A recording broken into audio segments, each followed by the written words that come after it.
October 6, 1966. The day Roger Watson was drafted, the day he met a friend who never quite left his memory, Dave Brown.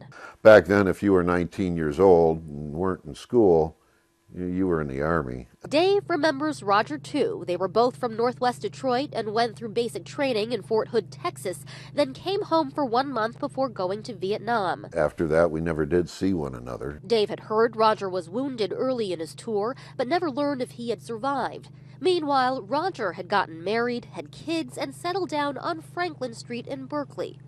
About 5 years ago, Roger befriended a neighbor, Peggy. She lived just kitty corner from him. We'd sort of wave, and then it went from a little wave to coming up to the fence and chatting a little bit. They birdwatched together and exchanged emails. Little did Roger know, Peggy was married to Dave.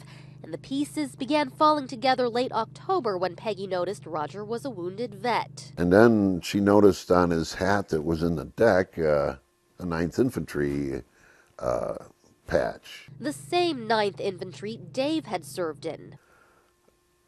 By God, it was Roger. I'll tell you the truth, I was flabbergasted. We've been neighbors for 18 years and didn't realize here we were. The odds probably slimmer than the fence that separates their yards. He came running out of the house and over to the corner, had to beat back the brush over there to get through, and we just shook hands and just couldn't believe it. It was just an incredible feeling, just amazing. Long-lost friendship reclaimed after almost half a century. Grow very old and watch our grandchildren grow up. We're going to share a beer every now and then, and I think we're going to be seeing a lot more of each other now. When you have decades of catching up to do, it helps to live just 150 feet apart. In Berkley, Jane Park, The Now Detroit.